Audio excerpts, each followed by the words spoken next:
Okay, welcome everybody to class number 8 through our survey through Jewish history.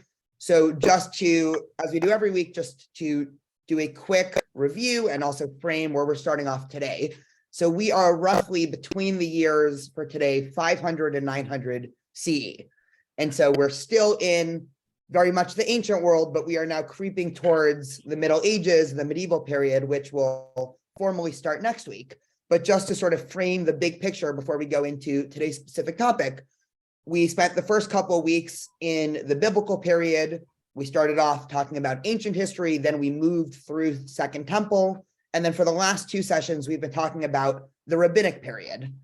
And over the last 2 weeks, we've been making a series of arguments as to why the period of the rabbis or the period of the Talmud is the most significant inflection point and has been the most significant inflection point in Jewish history, possibly until the Enlightenment. We can talk more about the Enlightenment and obviously how that affected modern day Judaism in a couple weeks or months.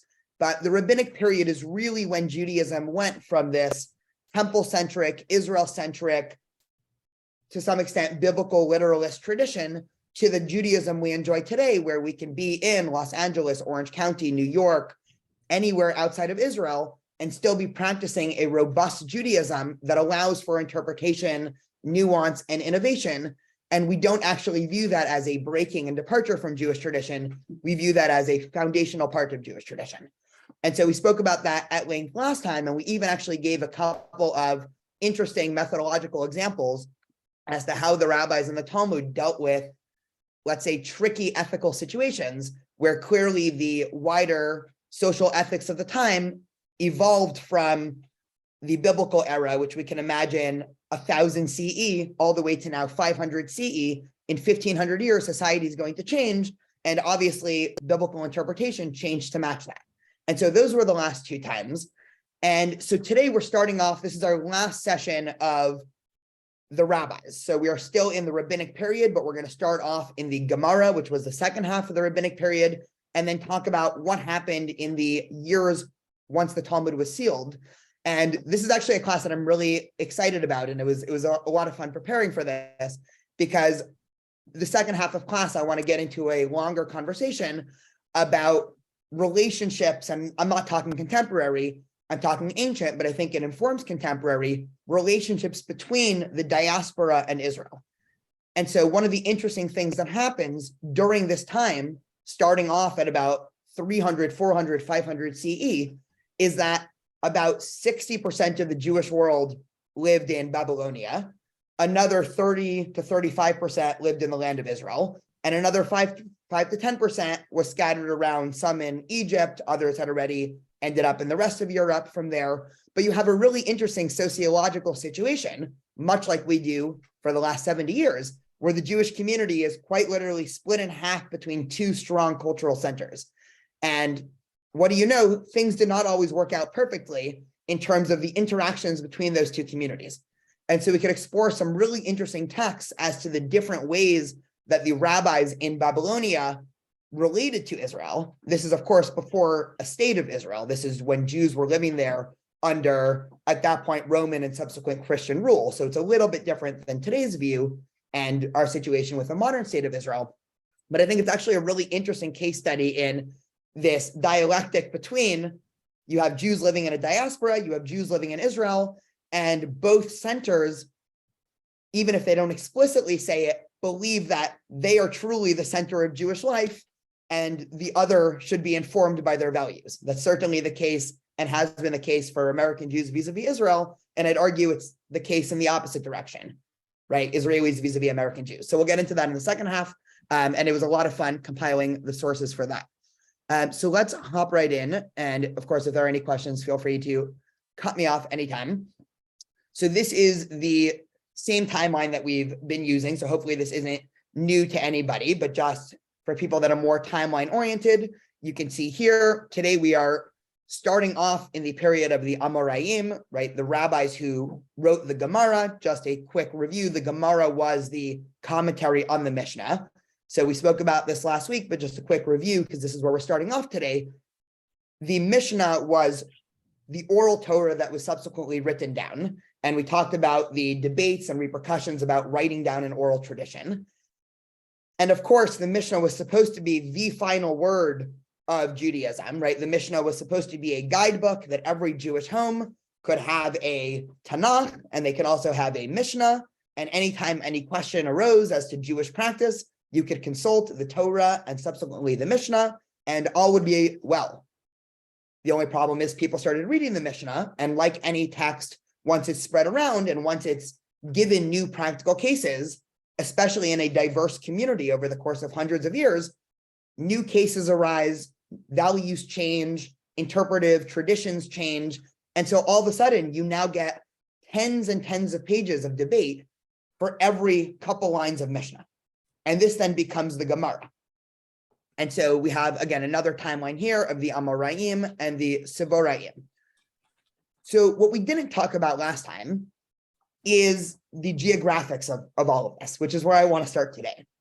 Because this is for really the second time in Jewish history, because there were 70 years, if we remember from a couple sessions ago, where the Israelites were exiled to Babylonia for 7 years. But that was a very short stint of the Jewish center being in Babylonia. This is now the first or second time in Jewish history where the Jewish center moves outside of Israel. And at this point in Jewish history, let's call it the period of the Amoraim, so from about 200 on, the center of the Jewish world, and we can define center in a minute, has left Israel.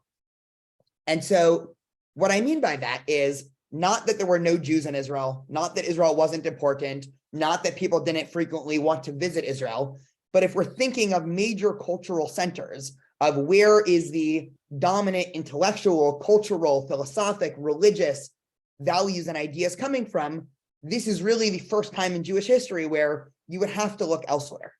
And so now we're starting to see the prevalence of Babylonia, modern day Iraq, really emerge as the Jewish center. And from about 200 or 300 until the year 1000, let's call it, the center of the Jewish world was in Babylonia, which meant if you wanted to, say, immerse yourself in Jewish studies and you wanted to become a rabbi, you wanted to become a community leader, you wanted to have a say in the future of the Jewish community, you had to be in Babylonia. It was no longer enough just to get to Israel.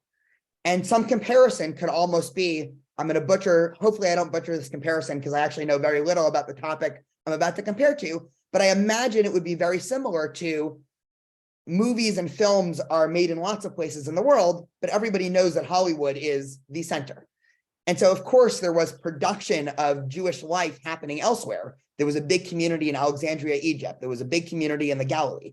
But Babylonia starts to emerge as the cultural center in the year 200, mostly because the Roman Empire is getting increasingly upset at the Jews, right? We talked a lot, I think 2 sessions ago, about the first Roman-Jewish war in the year 67 CE.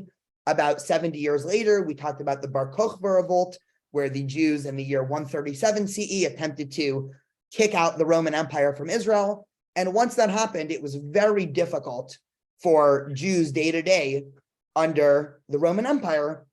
And then, of course, in the 4th century CE, just to review some of our world history here, when Constantine, during the age of Constantine, and when Rome formally adopts Christianity as the religion of the Roman Empire, things get worse and worse from Jews and move on there.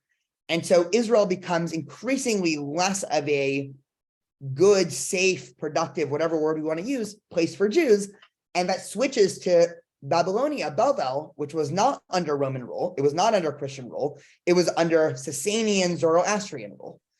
And so actually the Talmud was predominantly not written under the rule of Rome and Christian. The Mishnah was. But once we get to the Gemara, and we'll talk about this a lot today, about the production and some of the debates that happened, it was, if we view this map, all the way here in Babylon.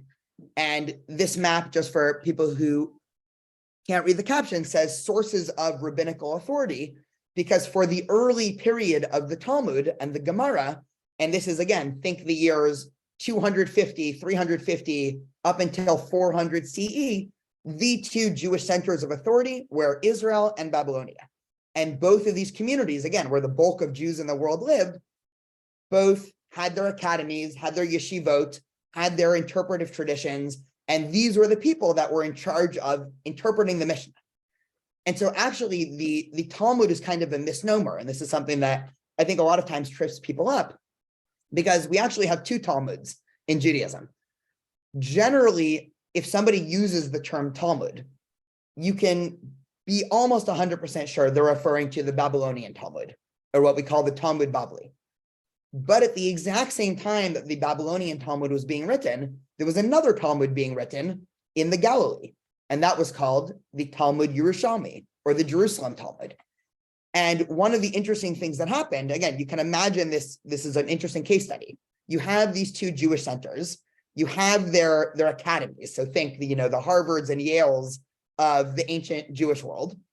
They are, of course, having different interpretive traditions based off of the wider cultures that they're embedded in. And they're both obviously vying for cultural, I'll use the word supremacy, right? The rabbis in Babylonia think, well, our schools are the best. The rabbis in Israel say, no, our schools and our traditions are the best, right? Nothing surprising. And clearly, hindsight 2020, the tradition of Babylonia has won out. And so maybe in the year 300 CE, if we all popped back in time 1700 years and were traveling the Jewish world, maybe it wasn't obvious. But the hindsight 2020 is that over time, Jews increasingly left Israel and increasingly moved to Babylonia. And once the Talmud is sealed in about the year 500 to 600, very few Jews are still living in the land of Israel. And Babylonia becomes the place to be to study any Jewish text.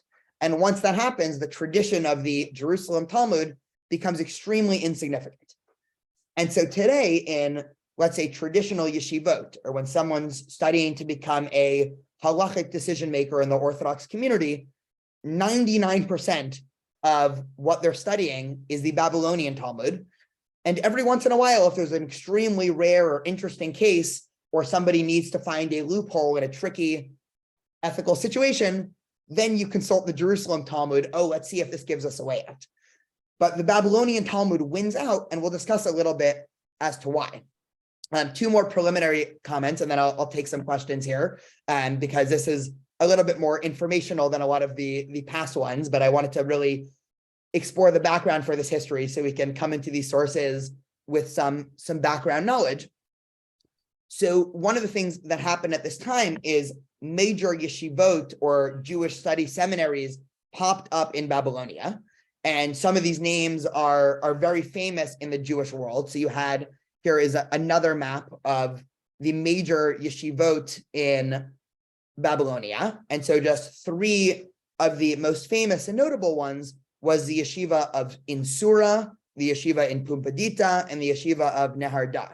And I put a bunch of names next to them. I won't read them, but anybody who spends a lot of time studying the Talmud knows that these are household names. And these are the rabbis that dominate the pages of the Talmud. And they were each the successive heads of these various academies. And so Pumpa and Harda and Sura and all of these yeshivot, this was the Harvard and Yale and whatever of the ancient Jewish world.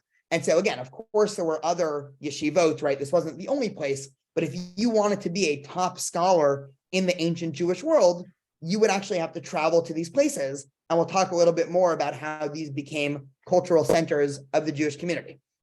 And the last thing I want to say preliminarily, and then we'll get into some sources, is a new position was now created in the Jewish world, a position that lasted for about 500 years. We don't really have any parallel in the Jewish world today, but a title called the Reish Galuta, which in Aramaic means the head of the exile, right? In Hebrew, it would be the Rosh Galut. And what this meant was, because the cultural center of the Jewish world left the land of Israel and moved into what we call Galut, right? The diaspora, everywhere but Israel, the head of the Jewish world, as opposed to at every previous point in Jewish history, where if you dropped in to any time in the Second Temple or First Temple, or even the period of the Mishnah, and you were to ask, who is the leader of the Jewish world? At some points in history, they would point to a king, at some points a high priest, at some point a head of the court, at some point maybe a rabbi, but they would all be from Israel. All of a sudden, this title even reeks of a little bit of cognitive dissonance, because you have the leader of the Jewish world, which again is in some ideal way supposed to be centered around Israel, now not living in Israel. And so you have this title that came up, the Reish Galuta, of the person who's in charge, but he's also in exile. And so this word, for anybody who reads a lot of post-Talmudic texts from about the year 500 to 1000, you'll see that term thrown out a lot, because if you are the Reish Galuta, you have become the de facto leader of the Jewish world. And we can talk a little bit later today about why that was so important, especially at a time when the Talmud was still yet to be interpreted in the next generation.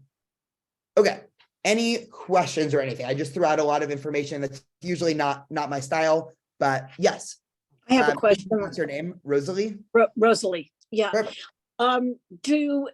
Since the Babylonian Talmud was the de facto Talmud, do rabbis today have to learn the Yerushalayim Talmud also? Do they have to be familiar with that?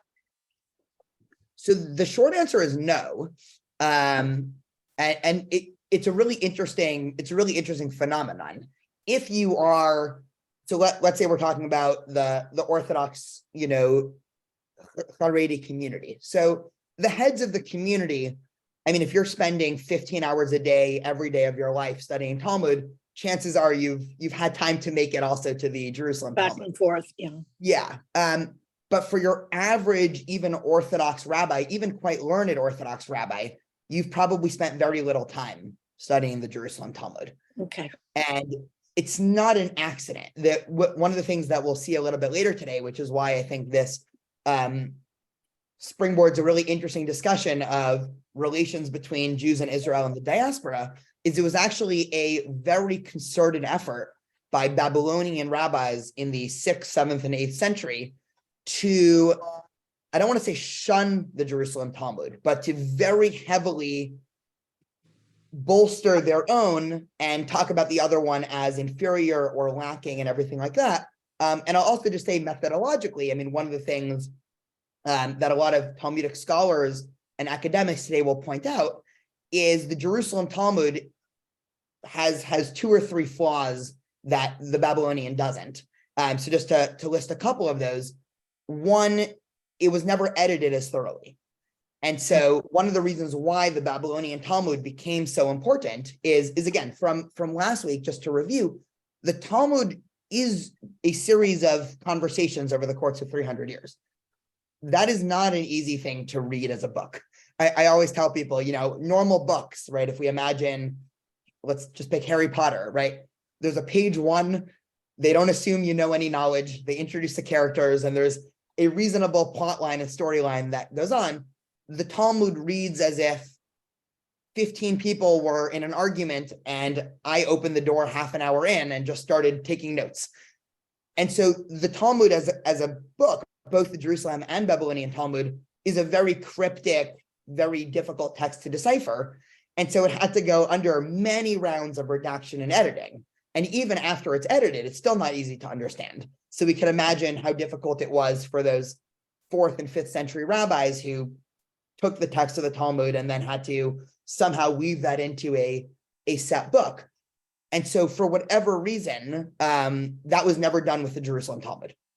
And so the Jerusalem Talmud is very difficult. There are parts where you go have a conversation and just half of it's missing because nobody ever took time to find the manual. I mean, this is in the ancient world. Nobody ever took time to figure out, okay, I know Greg was saying this and this, but what was that last thing he said? And instead of, walking to Greg's house and asking him, they would just end it halfway. And nobody ever took the time to either ask Greg or to forge what Greg might have said, which of course was also done with the Babylonian Talmud. And then the second was, and this is, it's funny, I mentioned last week that I reread a lot of my notes that I took when I was studying for my master's, one of my master's tests, which was about the redaction of the Talmud. And so there's tons of different academic theories as to the Jerusalem versus Babylonian. But one other interesting one and then Mitch, I'll take your question, is that the Jerusalem Talmud was predominantly composed under Roman rule. And apparently, again, I've never checked these claims, but this is the claims that, you know, a bunch of academics make, and I'm happy to share sources. Apparently, the way that ancient Greco-Roman law worked was a lot more set in stone, final answer, conclusion oriented. One of the things that the Jerusalem Talmud has is it's very conclusion oriented. And so in our example last week that I gave with, let's say, blowing a shofar. So if I ask, you know, how do you blow a shofar? The Jerusalem Talmud might say, Susan says this, Sophie says this, and then we rule like Sophie, end of story. The Babylonian Talmud is much more process oriented, and that mirrors a lot more Sasanian and Zoroastrian ways of thinking about the world. And so it's much more robust. And so if you're trying to create a tradition that's process oriented as opposed to conclusion oriented, and we'll talk about a lot of what the difference is a little bit later, the Babylonian Talmud is a much richer text to take because it almost lends itself to a type of pluralism of one, you're not given one answer, you're given a couple of different answers, and you're a lot more focused on the thought process. And so for a bunch of these reasons, the Jerusalem Talmud not only never became historically significant, but even today in the Jewish community, it's very rare to see anybody talk about the Jerusalem Talmud, even to the extent where if somebody says Talmud, the assumption is they're talking about the Babylonian Talmud, unless they say in the Jerusalem Talmud, blah, blah, blah. Mitch, what are you going to say? Yes, my question is more of a mechanical one. Was the reason that the Jewish diaspora moved so far away toward Baghdad, was it because Roman rule was taking over Syria, Iraq, and Jordan, and even Beirut? Or was it because that was a fruitful land with lakes and rivers like the Euphrates, and so the Jews decided to settle there because it may have been more urban or whatever? It just seems that from Jerusalem to Baghdad is a pretty long trip when you don't have anything other than maybe camels and some horses. Yeah, 100%. So if we remember from, I don't remember what session this is, there was a large percentage, scholars don't know what percentage, so I'll just say a sizable percentage of Jews that actually never went back from Babylonia. So even during the time of the Second Temple, there were Jews living in Babylonia here. And so I think it's probably, I don't know this for sure, but I'm guessing it's a mixture of those two things. They wanted to get as far away from Roman rule. The desert in Eastern Jordan and Western Iraq doesn't seem very hospitable. There was already Jews living there left over from hundreds of years ago. And so I think it just made for a much easier transition. I actually don't, I looked up this data years ago, but there were very few people, again, I would have known the exact numbers several years ago. There were very few people who lived in what we would call Eastern Jordan and Western Iraq in the ancient world. I mean, it was just very inhospitable, completely arid, very few water sources. There was, I mean, if we know this even from the biblical stories in Genesis, there were famines all the time because there was very little natural water sources. And so I think it just made a much more hospitable place. And then also, I mean, Zoroastrian culture and wider Iraqi/Persian culture was very hospitable to Jews. I mean, Jews had very few problems throughout history with the wider Persian world and the Sasanian and Zoroastrian world. And we can sort of discuss that. I mean, one of the great tragedies today is that Iran is probably one of the worst places for Jews since the revolution. But this part of the world, Iraq and Iran, was probably one of the best places to live as a Jew for the vast majority of our history. And so, yeah, I think it was extremely hospitable. But yeah, it's a great question. Perfect. Okay, so let's move on a little bit. Again, feel free to cut me off anytime here. So just to show one more, I guess today turned into a little bit of an art showing also. But they found this mosaic, which they found this they think that this dates back to 5th century in a Babylonian synagogue, and I'll explain what this is in a minute. But as Babylonia becomes the center of the Jewish world, it becomes then the place where everybody around the Jewish world wants to flock to study. And so the way that it would work is you would have the rabbi who was the head of the yeshiva, the Rosh Yeshiva. Then you would have his immediate students who would line up in rows behind him. You would have a scribe, of course, writing down everything, because that's quite literally how the Gemara was written. And a lot of the Gemara, again, for people that have studied pages of Talmud, oftentimes the Talmud will go something like this. Mitch says, you do one thing on Passover, but the rabbis disagree with him. And there's always this question when you're studying Talmud who are these vague, rabbis?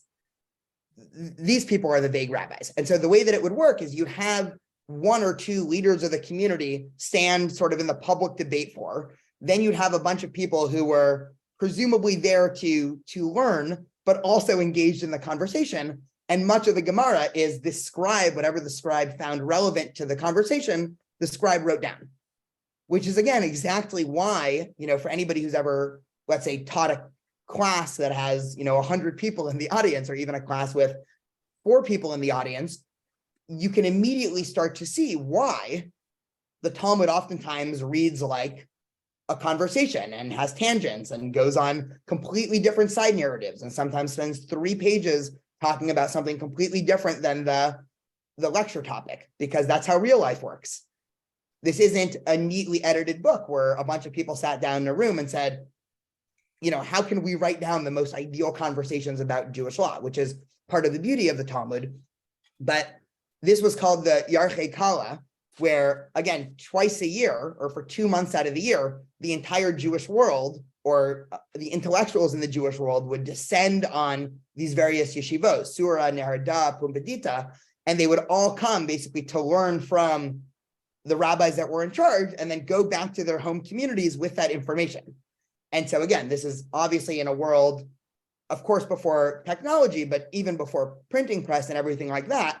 And so even though there was some stuff written down, even the act of having something wrote down, right, there was one scribe. All of these students, again, were still, to some extent, required to memorize everything, because then they would have to go back to their communities. Sophie, go for it. Yeah, I was just curious, did the scribe have a lot of say in the Talmud? Because every text is biased. So if it's everything from just one person's perspective, is it really like a conversation? Yeah. Does that make sense? No, 100%. It 100% makes sense, Sophie. So the answer is kind of, and I know that's a little bit of a cop-out. I'll explain why. So the Gemara or the Talmud went through layers of redacting and editing. So just to go back to our timeline from up here. So a lot of these initial conversations are taking place during the Amoraic period. We discussed 2 weeks ago that 2 rabbis named Rav Ashi and Ravina are credited with being the ones who compiled all these texts and organized it. And so, of course, they could have whatever biases they might have. And then it went through another layer of editing with this next generation called the Sivoraim from about 500 to 700. Here it gives the dates 500 to 600, right? Again, give or take a couple decades, where they actually went through and edited it again, and sometimes added new voices, and sometimes added introduction statements and conclusion statements to sort of frame the conversation. And so to some extent, of course, any one person could have instituted a bias. But one of the things, again, that's incredible about the Babylonian Talmud, and actually I was planning on ending with a text today, but maybe I'll actually do it now because it fits with what we're talking about, was a real desire to engage in an act of pluralism, meaning there really was an attempt to say on almost everybody's part to say, I have my opinions, but there are actually other opinions that matter. And it seems quite unique, especially for an ancient religious text. And one of the reasons why I think the Talmud stands the test of time is because it is process oriented, meaning the Talmud really is, again, obviously within the framework of what it views to be the correct interpretation, but it's engaged in an act of truth to the point where people are not interested in being correct, they're interested in coming at this sort of higher truth through engagement. Let me actually do do the text now, and then we can go back to this diaspora-Israel relationship in a second, because I just love this text, because it also, you can sort of imagine this vivid picture, especially after looking at that engraving. So the Talmud in Chagiga 3b, let me just label this, Talmud, it says, so Torah scholars sit in many groups and engage in Torah study. There are often debates among these groups, as some of the sages render an object or person ritually impure, and these render it pure. Some of these rabbis prohibit an action, and other rabbis permit an action. Some of these rabbis deem an item invalid, and these deem it valid, right? So it's describing a situation, an intellectual, diverse situation where, like you would imagine, right? I think there are 17 people here, right? So if we asked any question here about religion or politics or worldview, you'd probably have a couple people on opposite sides of whatever benchmark. And so the Talmud asks, lest a person say, now, how can I study Torah when it contains so many different opinions? So, right, they're predicting the question, meaning what good or what value is a text that tells me, let's say, that this drink is both kosher and half of you think it's not kosher. So the Talmud goes on to say, the verse states that they are all given from one shepherd. One God gave them, one leader, i.e. Moses, said them from the mouth of the master of all creation, blessed be he as it is written, and God spoke all these words. So they're quoting a verse in the Torah to then frame what they're about to say next. And this is one of the more famous lines in the Talmud. It says, so to you, the student, make your ears like a funnel and acquire for yourself an understanding heart to hear both the statements of those who render objects ritually impure and the statements of those who render them pure, the statements of those who prohibit actions and the statements of those who permit them, the statements of those who deem items invalid, and the statements of those who deem them valid. So the Talmud concludes with, how can you learn Torah? How can you exist as a person in the world when obviously smart people are on different sides of issues? The Talmud basically says, yes, you're right. Go talk to both of them. And hopefully that will come to a greater understanding on behalf of the student, where they can come up with a decision. But just because, and one of the great things that I think that exists in Judaism, and I really think, again, this is to credit the legacy of the Talmud, is there's a de facto pluralism in Judaism.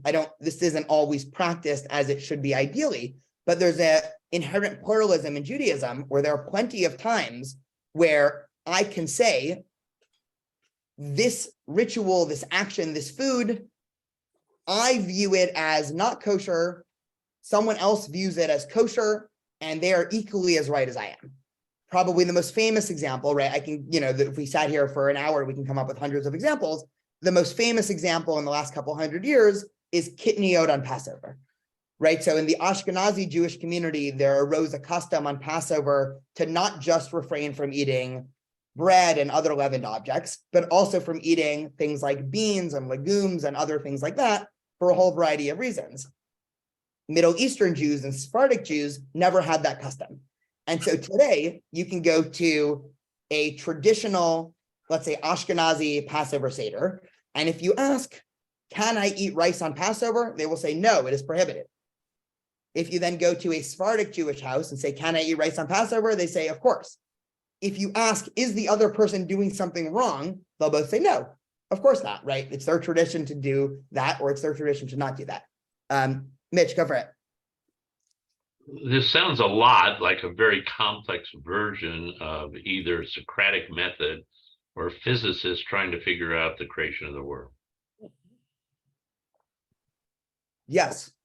Is this a Socratic method where eventually, somewhere down the line, when these arguments are all laid out, and we tried to study Baba Metzia a million years ago, and we just got so stuck in it, we couldn't even get through the first book. It just made it so complicated because the conversation never had an end to it. You had A and B, and then someone said, well, let's think about C. And then someone added, what about D? And before you're done, you had 62 different thought processes saying they're all right. Now try and figure out which one you want to adopt. Yeah, you are 100% right, which is, and I think Michael wrote something to that extent in the chat. I mean, that's I'm trying to think how to frame it. I mean, yes, the answer is a resounding yes. I think that's why the legacy of Talmud study has become so robust and involved. And actually, this process continues. And so there's sort of a refraction that happens in future generations to make this even more complicated. And so this is why, on the one hand, right, somebody could in theory be studying Talmud every day of their life and never even get through all of the ideas at once. There's a really interesting scholarly debate. It was funny because I was I grabbed coffee with a UCI philosophy professor a couple weeks ago, and he actually wrote an academic paper on the Talmud where he tries to argue that there's a complete flaw or break in the system where we say every opinion is valid, but yet everybody ends up doing something, so that de facto invalidates this idea that everything is valid. So we were sitting there for an hour talking about this. There is a big academic debate as to whether or not there eventually is some singular truth that if you keep doing this, you get to, or if actually, to some extent, God is actually a pluralist, right, in the rabbinic mind. I'm of the view of the second one. I mean, I think that there are, I mean, there's this famous, I mean, there's so many different, famous rabbinic statements, but there's this idea that on Sinai, God gave Moshe what's called Shivim Panim LaTorah, right? 70 different faces to the Torah.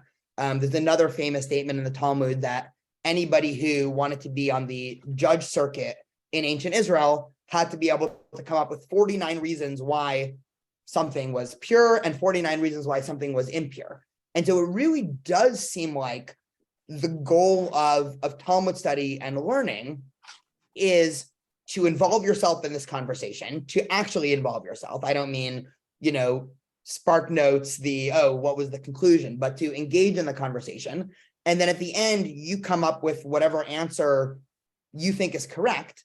And then you doing that answer is a form of truth in the Jewish community. And that's sort of how we've lived for thousands of years. I mean, obviously that creates disagreement, but I think that the reason why Judaism has remained really one Judaism. I mean, in the last 150 years, hopefully we won't be telling a different story in 500 years when somebody's doing the next round of survey of Jewish history.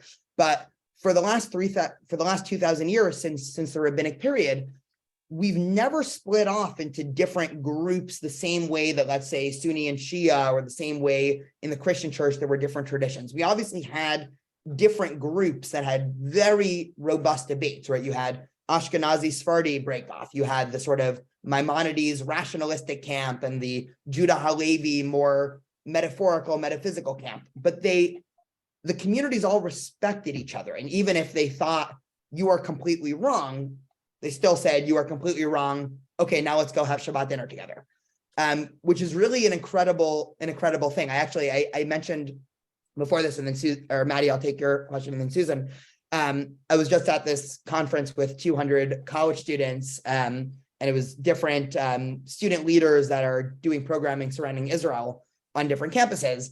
And so one of the things I said in the introduction to the conference is that we're all on the same team and we're all in one community. But in Judaism, being in one community means we might all have the same end goal, but we have 200 different ways of getting to that end goal. And to some extent, neither are better or worse, right? Obviously, we could come up with some that are worse and some that might be better. But at the end of the day, there are many ideal paths. And I think to some extent, that's really how Judaism was lived out over the past couple thousand years. I hope that makes sense, Mitch. Maddie, go for it. Yeah, two things. The first thing is not a question, but I just think it's cool that already the idea of tethering what you do and your beliefs to a person is already being resisted here, and challenged to an extent. And also you kind of touched on it, but just a question of, is this where the sentiment, not to link purity with holiness, because I don't want to do that, but is this kind of where the sentiment that no one is holier than another comes from? that I think is more biblical, meaning I think you're definitely onto something. I mean, I think we might have, I don't even remember if we spoke about this in the first week of this session, but I mean, the ethical monotheistic revolution of the Torah is that all humans are created in the image of God. So unlike ancient caste systems where, you know, if I was born to some family and, you know, some socioeconomic condition, I was fundamentally inferior or fundamentally superior to somebody else.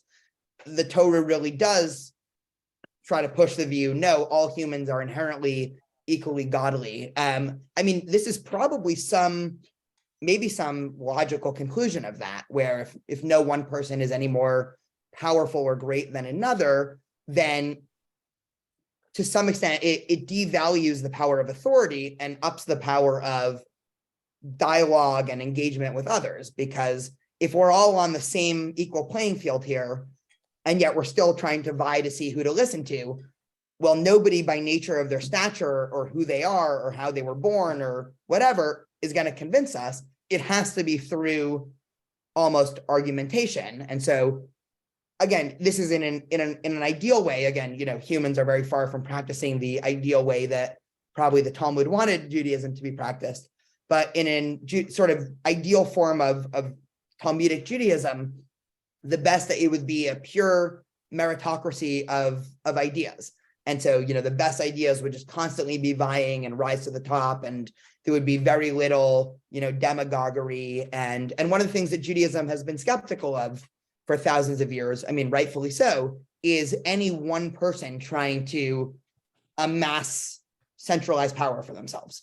I mean, this is true in biblical times when you sort of have this division of power between kings and prophets and priests, and that division. This is certainly true in the rabbinic period. It's true now in the Jewish community where, you know, there's very, you know, people in the Jewish community do not like centralized authority, and for very good reasons. So yeah, I think that is spot on, Maddie.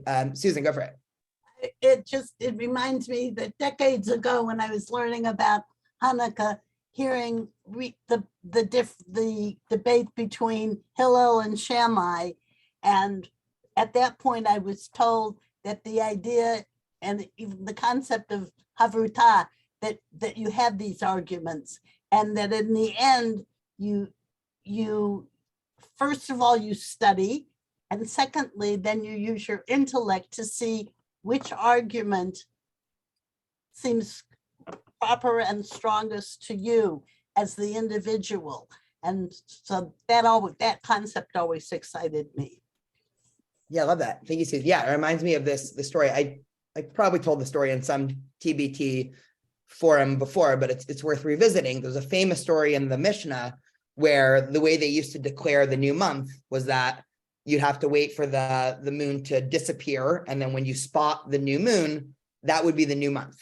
But of course, they didn't have, you know, advanced scientific techniques to measure it. So what would happen was on the 30th day of a month, right, the moon cycle is about 29 and a half days. So that means a month in Judaism is either 29 days or 30 days, depending on, you know, the wider physics of when the moon appears. So what would happen on that first night, where it might be the first day of the next month, but it also might be the last day of the previous month, is everybody would go outside and they would go try to find the moon. And the second two people saw the moon, they would run to the court. They would tell the court, we saw the moon. The court would say, okay, your testimony is valid. It's a new month. And that would, of course, determine the entire Jewish calendar. Unlike today, where if I want to figure out when Yom Kippur is in 2023 to start planning my schedule around it, I can Google Yom Kippur 2023 and it'll spit it out. In the ancient world, you had about 9 days notice as to when Yom Kippur was, because the month before could either be 29 days or 30 days, which means that Yom Kippur could either be Tuesday or Wednesday.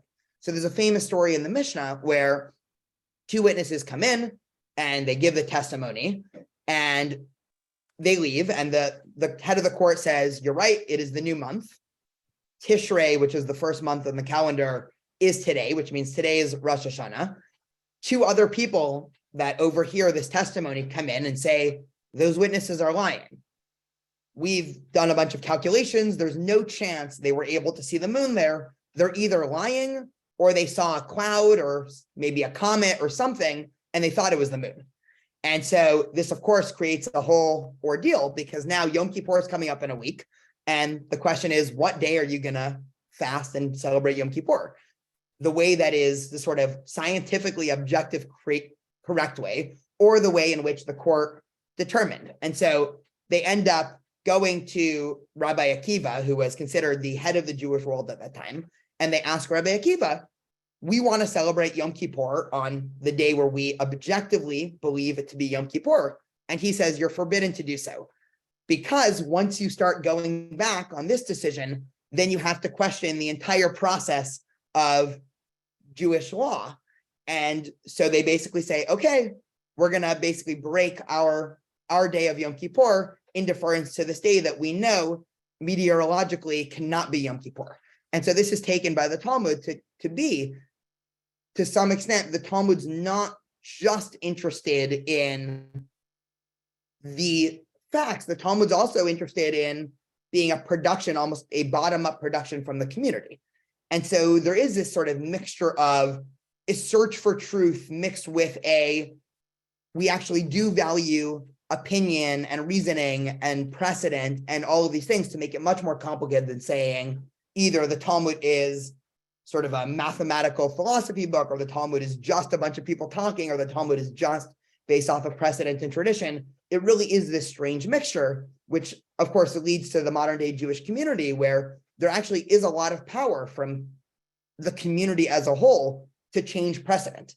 And so the Talmud even has an example where there are certain laws that we have, right, in Jewish law, but the Talmud has a process for saying, if you go out, I mean, the Talmud's very vague about this, so you can imagine that generations after get into endless debate about trying to figure out what the ramifications of this are. But the Talmud says, if you go out and you see that the Jewish masses are doing something different, you should rule like them.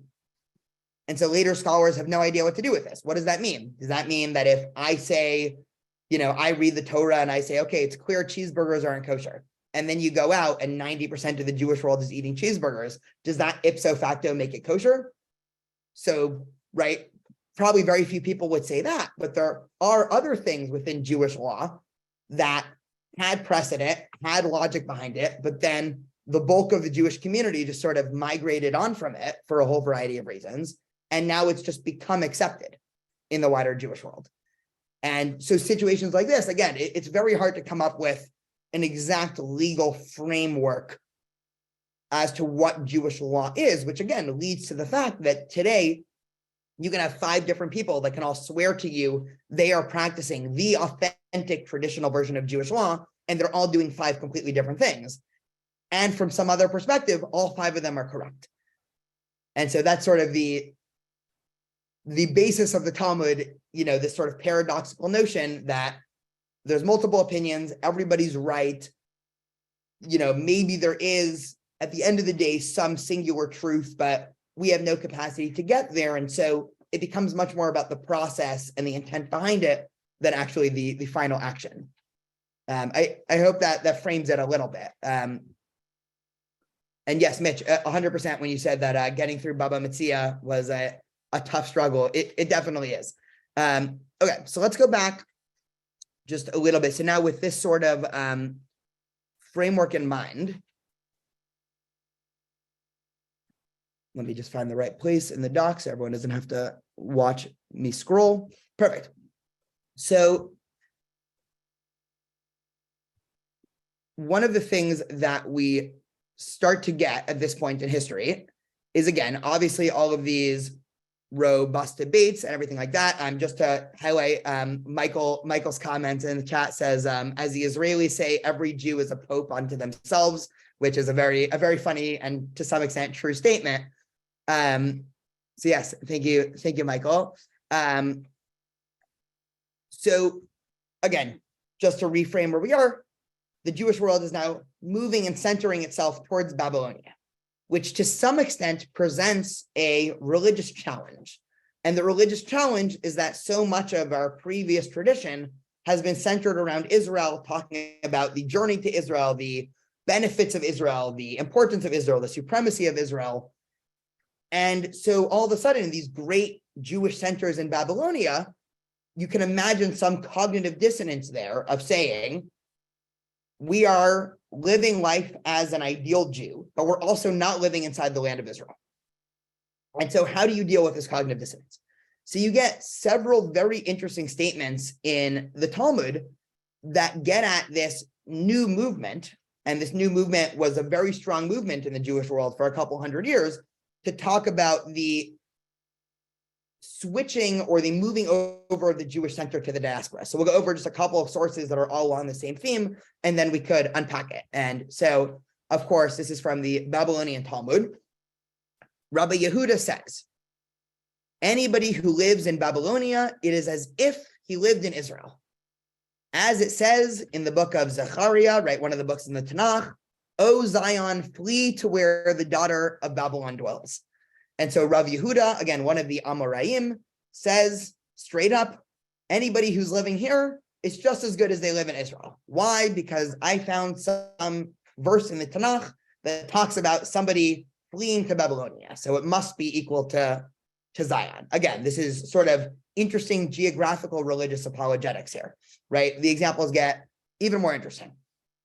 In the Babylonian Talmud in Kedushin, Rav Elazar says, Ezra, and now if we remember who Ezra was the leader of the Jewish community. We talked about him probably a month and a half ago, who was the leader of the community that brought the Jews back to Israel from Babylonia. So Rav Elazar says, Ezra did not leave from Babylonia until he made it like fine flour and then went out. So basically, before Ezra left, he made sure this place was the pinnacle of, right, fine flour, the best you can get. It is what Rav Yehuda says in the name of Shmuel. All lands are like basic flour compared to Israel, but Israel is like basic flour in comparison to Babylonia. So sure, Israel is the best place in the world, but Babylonia is better, right? And so again, you start to see these ideas, right? This is not, by the way, dissimilar to, there's a lot of really interesting comments. I mean, this was more prevalent pre-Zionism from the American Jewish community, but there was a lot of talk about other places also being the new Zionism, right? Certainly places in Europe, certainly places in America, as sort of, this is now the new de facto Jewish homeland.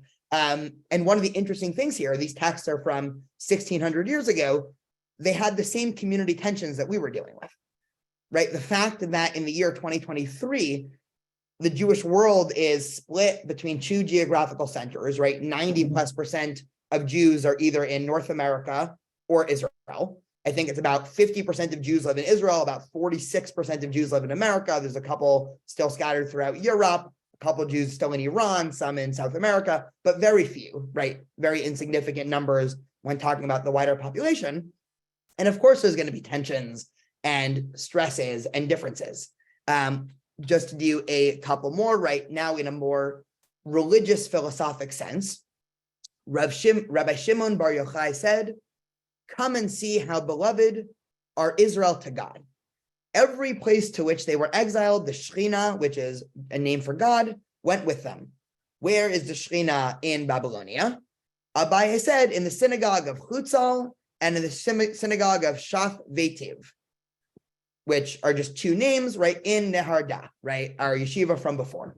And so again, the Talmud in Babylonia is, again, trying to give a justification, right? We can judge for ourselves whether we like this justification, but saying the Torah and the Tanakh is full of references to God dwelling in Jerusalem. We have a temple there that God dwells in, right? All classical biblical theology makes it seem as if Israel is the only or the ideal or the best place for Jews to live for all time, because this land has a spiritual dimension that other places don't have. All of a sudden now, for the first time in Jewish history, the center switched. Now the leaders of the Jewish world are no longer living in Israel. And they are not viewing this as inferior or detrimental. Instead, they're trying to make an argument that, oh, you thought Zionism meant Israel. No. Zion, and again, I'm not talking about modern day Zionism. I'm talking about what we mean when we say Zion. Zion is actually wherever God happens to go. And if the bulk of the Jews are in the diaspora right now, the Jewish center has actually switched. And so you actually get this in a really stunning, I'll skip that source for a while. This is a really fascinating quote from an 8th century rabbi. So this is again after the Talmud was sealed, but this is a well-known Gaonic rabbi named Perkoi ben Baboy, who was famous for writing a series of letters talking about the inferiority of Israel to Babylonia. And this is the second to most radical source that I was able to find on this. We'll do the first in a second, but listen to what he says. So the only Hebrew you need to know for this source is that the word mitsuyan in Hebrew means great. It sounds a lot like the word Sion, which means Zionism or Zion. So that's the only Hebrew we need to know. So he says Zion is nothing but the yeshiva where they are great. Mitsuyanim, right? The same word in Torah and mitzvot. For it says, rise and groan, O daughter of Zion, like a woman in labor. For now you shall go out from the city and dwell in the open country. You should go to Babylon. There you shall be rescued. Then the Lord will redeem you from the hands of your enemies. The redemption comes first to the yeshiva in Babylon. For just as Israel will be redeemed owing to their virtue, therefore shall the redemption come to them first. And so he's saying, you think all these sources about Sion, right, Zion, Jerusalem, are talking about a physical place called Zion or a physical place called Jerusalem. The way that they're reinterpreting Jewish tradition is that when we say Zion in Jerusalem, that was because at that point in Jewish history, Jerusalem was the center of the Jewish world. Now that the center of Jewish world has changed to Babylonia, this then becomes our new de facto religious center. This is, of course, not the unanimous view of all the Jews in Babylonia, but you can see this view start to grow and proliferate, especially as conditions in the wider Middle East were getting better, or Jews in Iraq and Iran area were getting better for Jews, and conditions under Christian rule in the Middle East were getting worse and worse, right? And so the more those two communities are disparate, the more you start to get diasporic Jews starting to say, maybe the diaspora is just as good, if not better than Israel, right? And this is a view that to some extent, we can go connect a straight line to many communities in the Jewish community today, whether talking about what might, there's a group called there's a worldview called diasporic nationalism among the Jewish camp that has this view, right? Franz Rosenzweig, who was a well-known Jewish thinker in the 20th century, was a diasporic nationalist, right? To some extent, the ultra-Orthodox view as to why they don't want a modern state of Israel can somewhat be lumped in with this view. So we can talk about that a lot more when we talk about Zionism, but let's do one more source and then we can actually have a conversation about this. This is in the Jerusalem Talmud. So this is, to some extent, this source can be read as satire. And so just to give a little bit of background to this source, this is the rabbis in Israel basically belittling the rabbis in Babylonia for thinking that Babylonia is as great. And so again, one thing that only one verse in the Torah that you need to know, there's a famous verse in the Torah that has this line, for from Zion will go out the Torah and the word of the Lord from Jerusalem, right? In Hebrew, ki mitzion teitzei Torah udvar Hashem Yerushalayim, right? And we say that a lot in our liturgy. So listen to this source. Rabbi Yitzchak stood up and read in the Torah, these are the festivals of Hanina, the nephew of Rabbi Yoshua. They said to him, these are the festivals of the Lord. He said to him, that is our version, right? So that's just a little bit of, that's the previous case, and here's the important part. Rev Natan got up and completed. For from Babylonia will go our Torah, and the word of the Lord from Nehar Pakod. They said to him, for from Zion will go out the Torah, and the word of the Lord from Jerusalem. He said, that is our version. So basically the Jerusalem Talmud, whether or not this is a true story or not, right, we can leave that to everybody's interpretive creativity, but the Jerusalem Talmud is depicting the rabbinic leaders in Babylonia as going so far as to, when they're referencing Zion and Jerusalem in the liturgy, actually changing it to Babylonian cities. Who knows whether or not that's true, right? None of us were around in 9th century Babylonian synagogues, but this paints a very interesting sociological picture of, again, two Jewish centers, a diaspora in Babylonia, Jews living in Zion and Israel, and both of them viewing the other as doing something very wrong, right? The Jews in Israel are thinking, right, from this source that the Babylonian Jews have sold out and they're rewriting tradition. And I'll paraphrase a little bit and give sort of a contemporary argument. To be a real Jew living optimally as Jews are supposed to live, you need to be in Israel. And the Jews in Babylonia saying, no, that's not true, right? It's all about what you do, not where you do it, right? If this is the place that our institutions and our values are growing, then God is actually living here, no longer in Israel, right? And so, of course, you get mirrors to contemporary situations. So I wanted to sort of throw that out there as a little thought experiment and unshare my screen just so we can see if we have any questions, thoughts, any spins on this ancient debate here.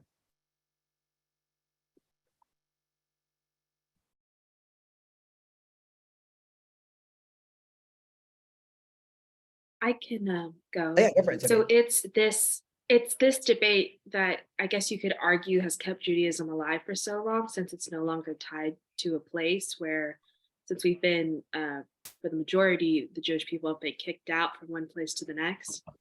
Like, this is what's the tradition that's kept it alive, right? Because it's not based on a place, or it's sort of based on a place. I don't know. Yeah, you're like that sort of dissonance is 100% right. Meaning, like, yes, it is not based on a place and also based on a place. Like, again, there's a reason why this gets so tricky, because our tradition is clearly rooted and tethered to Israel, but yet the only reason why we're still here today is because we've untethered it from Israel, yet we've always still been tethered to Israel, right? Like, it's one of those things that, you know, when we think about it, it sounds very, very paradoxical. I said in a class a couple months ago, you know, the Jews in the 70 years when they were exiled to Babylonia in the 6th century BCE, so this is 1,000 years before these stories with the Talmud, they were crying and praying for 70 years to go back to Israel. King Cyrus finally lets them. Many don't even want to go. The ones that do want to go, when they get there, they're upset about it, right? It's not dissimilar to American. I mean, there's an irony, and I don't think it's wrong of us to do this, because I do it also, and I think it's deeply profound and to some extent ironic. Almost every day, I mean, in prayers, you know, especially, you know, high holidays, Pesach, Passover, you know, things like next year in Jerusalem, or God, please return us to Israel, or places like that. I can easily live next year in Jerusalem. I mean, there's a direct flight from LA. It would take very little, right, in the grand scheme of Jewish history for me to live the rest of my life in Israel. Right? Yeah, it'd be, you know, difficult. I'd have to probably get a little bit better at Hebrew and, you know, things like that. But there is a fascinating dissonance there, which I don't think is good or bad. Meaning, I am very much not on the view that Jews today need to be living in Israel and Jews in the diaspora are sort of just in the waiting room, for lack of a better word, to end up in Israel, right? I think that Judaism is strong when there's multiple cultural centers in Israel and in, you know, in this case, America, or in ancient case, Babylonia. But there is an interesting dissonance there of identity of, and this is something that stuck with Jews all throughout history, right? I mean, we can talk about the 1800s when Jews were trying to become more widely accepted in European circles. And everybody said, well, I don't know if Jews can be good French citizens because they have dual loyalty to the global Jewish community, or things like that, right? So I think to be a Jew is to some extent live a little bit with this geographical dissonance. And I think I'll just give my sort of commentary into it. And, you know, you can obviously feel free to if there's one thing we learned from talking about the Talmud, it's that whenever I give an opinion, disagreement is always invited and welcome. But I think people that are too strong on either side are sort of missing the wider Jewish point. Meaning, if you think that Jews have to live in Israel to live fulfilling lives, or ideally all Jews live in Israel, you haven't been paying attention to most of history. And that's sort of, I think, you're writing off the productions of the diaspora too quickly. And if you think, well, Jews have nothing to do with Israel and we don't need Israel, right? You're also doing something wrong because you're also writing off a lot of our history and things like that. So yes, thank you, Sophie. Yeah, Susan. Susan, I think you're on mute if you're trying to talk.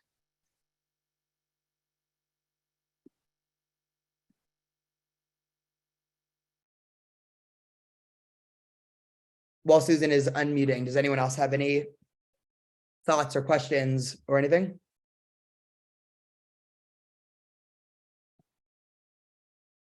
Perfect. Okay, so we can move on for a little bit. Again, feel free to interrupt me. So just one more thing, we'll probably finish up in 5 minutes. Go for it, Susan. Okay. Is Jewishness like the atomic bomb that you need a critical mass? I mean, we're in the dysphoria, but when I'm in Oregon, there may be 100 Jews within 100 miles. And it's a whole different thing than maybe if you're in Jerusalem where everybody is together concentrated. First of all, yes. I think, well, I'll frame it the other way. I think that the rabbis in Babylonia were talking about a situation almost akin to, let's say, New York City, right? Which is, a Jewish cultural center of the 20th and now 21st century, where, right, they weren't talking about a place that has very few Jews sprinkled. Again, Judaism obviously in the last 2,000 years has adapted itself to the extent that it can survive and even thrive in cities with smaller Jewish communities. It is getting tougher, meaning, there aren't a lot of Jews. So, right, if there's 12 to 14 million, depending on whose counting we trust, and Jews get too spread out, right, that'll be difficult. But that's just pragmatic, right? I don't think that's ideological. The argument that a lot of Israelis, I mean, there's, this has obviously been, I'm very excited for we'll probably have to do 2 weeks to cover Zionism in Israel, but this was, of course, major arguments that took place throughout the Jewish world in the 20th century when Israel was being set up, is what role should Jews outside of Israel, should all the Jews be in Israel? Is that good for our safety? Is that good for us intellectually? Is that terrible for us intellectually, right? All of these debates happen. And there were some, any possible view you could imagine on this situation was, written in op-eds, from every Jew needs to come to Israel tomorrow unless they don't care about their safety or the Jewish future, all the way to, no, I actually don't think setting up a Jewish homeland is a good idea. I think one that'll make Jews less safe. And even if it keeps Jews safer, I think that'll devalue our sort of religious tradition, so, and everything in between. So yeah, I hope that answers your question. Yes. Susan, go Yes. The idea of needing a minyan to do certain prayers and rituals might indeed be a way to encourage not being spread out. Doesn't mean you have to return to Israel, but growing up where I was the only Jewish child for 30 miles, I'm very aware of the need for Jewish community. And the concept of needing the minyan kind of encourages us not to be that spread out that we can't get together. Yeah, thank you for that, Susan. And just to sort of give a little bit of background, just for people who haven't heard the term, a minyan is in traditional Judaism, in order to have any prayer service, you need, traditionally it's 10 adult males. In pluralistic congregations, it's just 10 adults. But again, a way of almost ensuring that, if this is an important value of, having any prayer service, reading from the Torah, having a bar mitzvah service, I mean, really doing anything communally, blowing the shofar, let's say, right? All of these things, traditionally, you would need at least 10 people, which meant you need to live in some community. So yeah, there were interesting ways of making sure. I mean, just in general, I mean, this is probably a sociological point that goes far beyond Judaism. I mean, any interest one has or intellectual view or anything, it's very hard to do it alone. I mean, especially a tradition that is so based on the community. I mean, Judaism to some extent doesn't work as a solo, like it's just not designed to do without a community, because there's so much of it that requires community, that's enhanced by community, that, you know, I mean, our traditions are arise bottom up. And so there's no, I mean, there's another famous story in the Talmud, and then we'll do 2 more minutes for conclusion here. Because I know a couple people, there's a meeting at TBT at 7. So if people have to leave, I don't want them to be too late. There's a story in the Talmud of Rabbi Shimon Bar Yochai, who was imagined to be this extremely mystical and ascetic rabbi. And so the story, I'm going to give a very fast version of the story, but the story is that he ends up spending many years of his life living in a cave because he's hiding from the Roman Empire.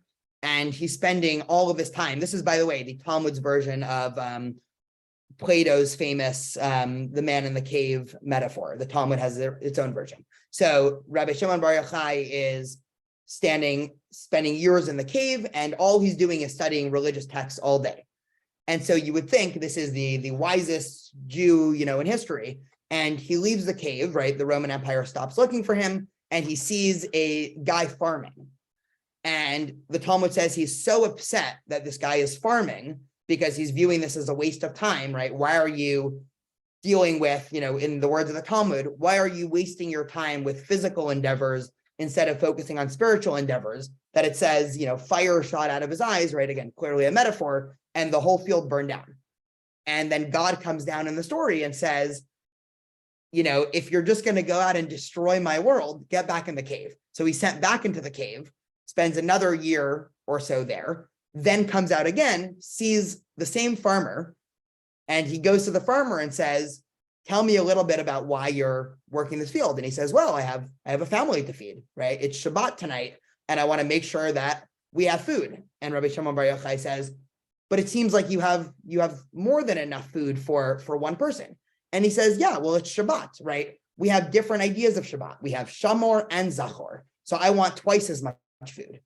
This story, by the way, is the actual ritualistic origin for why we have 2 challahs, a Shabbat meal, right? This idea of Shamor and Zachor. But the whole point of the story is that you can't spend 10 years in a cave and come out and be an expert on Judaism, because if you don't have that community interaction, you're missing a huge part of the story. So I think to some extent this is the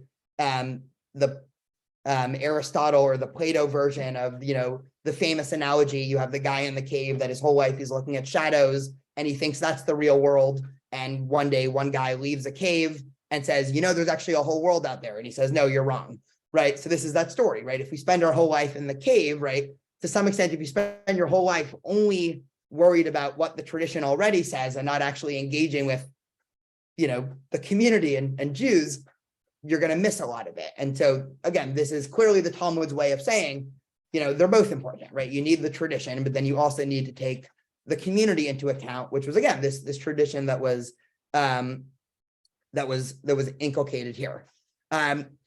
Let's actually end today, because next I realized what I wanted to end with could also just be the start to next week. So we'll start next week with going into the medieval period. So we'll talk a little bit about the Gaonic period, which we didn't really get into today, but that's the 800s, 900s, 1000s. And so we'll do that, and then we'll go right into the medieval period. And again, next week we'll start off at a time when Babylonia has already become the center of the Jewish world, and now they are the intellectual center, and the Talmud is now a finished work. It's already been published, it's sealed, right? No new debates are being added to it, but people start to interpret it. And also Jews are slowly starting to migrate away from Babylonia into other places such as North Africa and Spain and the rest of Europe. So that's what we'll start with next week. Happy to stay for a couple of questions, but I'm going to end the recording.